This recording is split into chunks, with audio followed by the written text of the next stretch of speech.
Сәлеметсіздер ме достар, қалайсыздар? Менің есімім Жанерке, менің каналыма қош келдіңіздер. Бүгінгі видеода сіздермен благодарность техникасымен бөліскім келіп отыр. Бұл техниканы сіздер барлықтарыңыз білетін шығарсыздар, себебі мен мысалы бұны қолданып жүргеніме 5 жылдан асты. Бұл техника адамның өміріне керемет өзгерістер әкеледі. Сондықтан менімен бірге болыңыздар, видеоны қараңыздар. Лайк басып, тіркеліп кетуді ұмытпаңыздар. Благодарность техникасы ол өте күшті энергия көзі болып саналады. Ол бізге не үшін қажет деп ойлауларыңыз мүмкін. Біз неге благодарность айтамыз? Сол нәрсе есе көбейе береді. Мысалы, сіз қолыңызда бар ақшаңызға ризашылығыңызды айтсаңыз, ол есе көбейе береді. Мысалы, сіз осы жұмысыңызға ризашылығыңызды айтсаңыз, ол да жұмысыңыз сіздің күшті бола береді. Сіз денсаулығыңызға риза болсаңыз, денсаулығыңыз күшейе береді. Сіз өміріңізге риза болсаңыз, өміріңіз одан сайын күшті бола береді. Әр өмірдегі нәрсеге сіздер осы техниканы қолдана аласыздар. Күніне 20 кемінде ризашылықтарыңыздан жазып отырыңыздар. Шүкірден жазып отырыңыздар. Мен осы техниканы 5 жыл бұрын бастаған кезде, мен осылай күнде 20 кемінде благодарностьтан жазып отырғанмын. Ол кезде мен энергиямның көтерілгенін байқадым, жалпы вибрациямның көтерілгенін байқадым.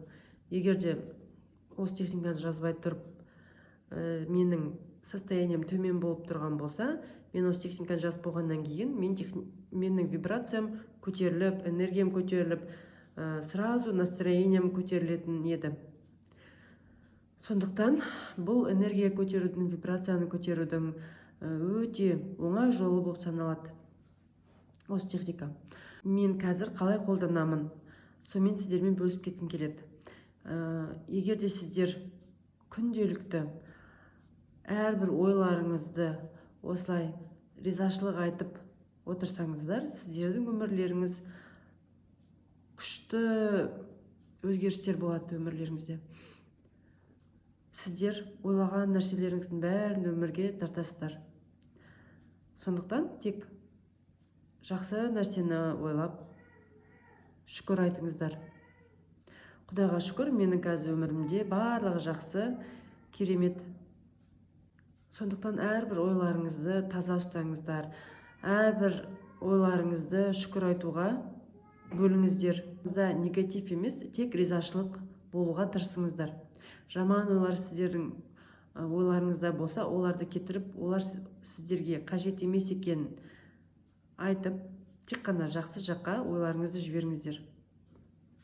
Ойды осылай өзгерту арқылы сіздер өмірлеріңізді өзгерте аласыздар. Мен қазір мысалы благодарностьті жазып отырмаймын. Мен әрдайым әр нәрсеге ризашылығымды айтып отыруға тырысамын. Егер менің қолым бос болып қалса, болмаса мен бір зат істеп жатырмын, сол кезде мен ойым бос болып қалса, мен шүкір айтып отырамын. Осылай Аллаға шүкір осы күніме, Аллаға шүкір мен денсаулығым мықты болғанына, Аллаға шүкір менің балаларым бар болғанына, Аллаға шүкір мен балаларым аман-есен болғанына, барлығын осылай тоқтамай айтып отырсаңыз, сіздерде барлығы керемет болады. Сондықтан мен осы техниканы қолдануға кеңес етемін. Барлығын айта беріңіздер. Сол кезде сіздер өмірлеріңізде күшті өзгерістер байқайсыздар. Сол өзгерістеріңізбен міндетті түрде менімен бөлісіңіздер. Комментарийға әр болған өзгерістеріңізді жазыңыздар. Маған өте қызық. Менімен болғандарыңызға рахмет. Сіздерге әртүрлі осындай пайдалы видеолармен бөлісетін боламын алдағы уақытта. Сол үшін каналыма тіркеліп, лайк басып отыруларыңызды сұраймын. Сіздерге мен берген ақпараттарым пайдалы болды деп үміттенемін. Маған риза болыңыздар. Рахмет, сау болыңыздар.